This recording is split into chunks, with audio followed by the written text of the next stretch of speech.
hey, it's a movie starring one of the Avengers, so I gotta wear my Avengers hat.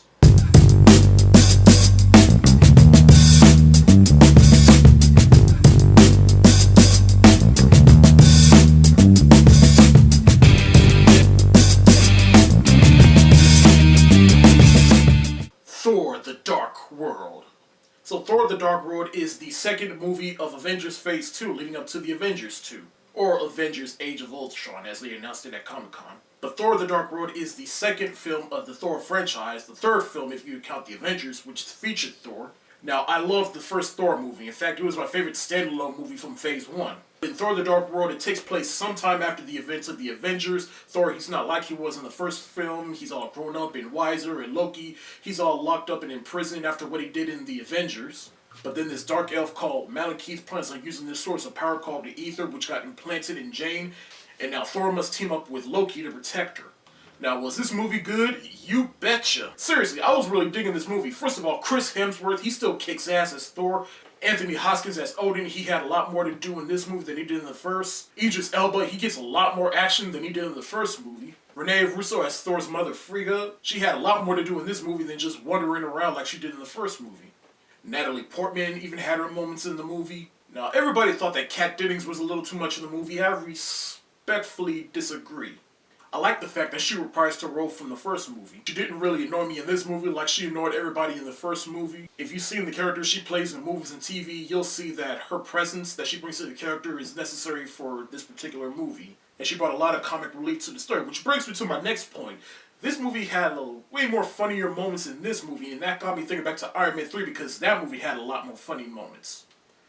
I don't know if they're doing this on accident or purpose, or they just meant for these Phase 2 movies to be more funny than the Phase 1 movies. Now granted, the Avengers had a lot of funny moments in it too, but at least in the Avengers, the movie knew that when she was getting ready to go down, the movie knew, alright, enough funny business, let's get real here. Honestly, I didn't really have a problem with it being too funny, but I can definitely agree that it was way funnier than Iron Man 3. I also want to take my hat off to Tom Hiddleston as Loki. Now, beforehand, everybody likes Loki, and honestly, I never really understood the hype behind Loki. Now, don't get it twisted. I like Loki in the first Thor movie, and he was cool in the Avengers, but again, he was just one of those villains like, I don't know, you will bow down before me. I'm like, get out of my face. But now, after watching this movie, he has definitely won me over. Some people will even go on to say that he's Marvel's answer to the Joker, and after watching this movie, yeah, I couldn't agree with you more, because honestly, Loki, he was a real piece of shit in this movie.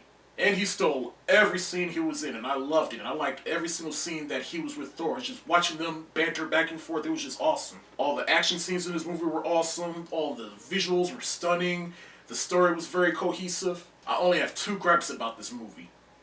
I thought there would be a love triangle between Thor, Jane, and Lady Sif. But there's this one scene where Sif and Jane see and embrace each other for the first time, and the way they illustrated that scene, it was made to look like, oh, not this bitch again. Bitch, I could break you in half with my pinky and Thor picked you.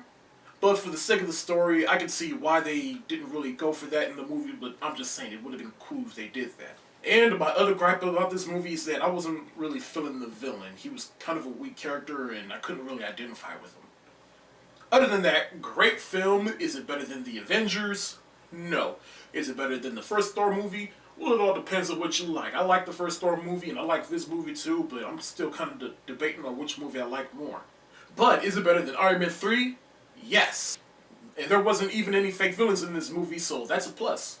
Marvel learned from their mistakes.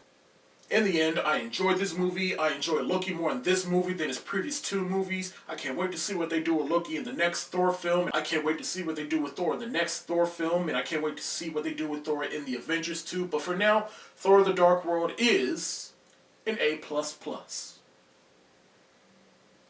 And if you can see the movie in 3D, there's a special sneak peek at Captain America the Winter Soldier, and trust me, it is awesome.